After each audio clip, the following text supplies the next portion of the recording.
आज़ादी सहाफ़त पर हमला, सीनियर सहाफ़ी समी इब्राहिम के खिलाफ इंक्वायरी शुरू। FIA ने 13 मई को पीका कानून के तहत तलब कर लिया। समी इब्राहिम कहते हैं आज़ादी इजहार को दबाने के लिए हुकूमत ओछे हथकंडों पर उतर आई है।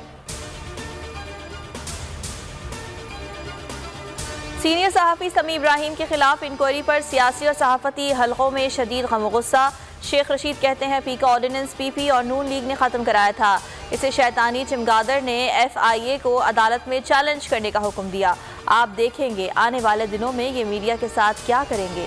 सीनियर सहाफ़ी फैसल अजीज़ खान ने समी इब्राहिम के खिलाफ इंक्वायरी को गैर जमहूरी रवैया करार दे दिया। एंकर पर्सन उसामा गाजी भी हुकूमती इक़दाम पर फट पड़े।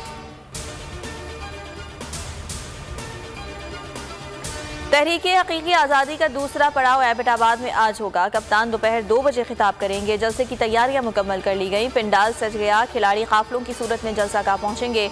मंगल को जहलों में जलसा होगा। इमरान खान ने वीडियो बयान जारी कर दिया। हाथ बांध कर और तन्हा करके हमारी हुकूमत हटाए गए। मीर जाफर और मीर सादिक ने साजिश को कामयाब कराया।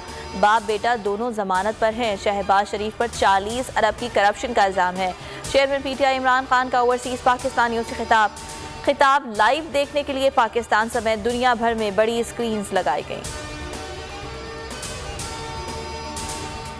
अमीर शख्स इलाज के लिए बाहर चला जाता है, गरीब को दवा भी मुफ्त नहीं मिलती। वजीर आजम शहबाज शरीफ का शांगला में खिताब, बोले गुज़िश्ता 4 साल बदतरीन हुकूमत रही, ये लोग खजाना खाली छोड़ गए। पंजाब का वजीर आला अपने पैसों से आटा सस्ता करेगा। KP के वजीर आला भी सस्ता आटा फराहम करें। वजीर आजम ने दावा किया कि अपने कपड़े बेच कर भी आटा सस्ता करूंगा। मुल्क में कोरोना से मजीद 3 अफराद चल बसे। मुस्बत केसेस की शरह 0.42 हो गई। NIH के मुताबिक वबा के 46 नए केस रिपोर्ट हुए। 91 मरीजों की हालत तशवीशनाक है। सब्सक्राइब करें और बेल दबाएं ताकि कोई खबर रह न जाए।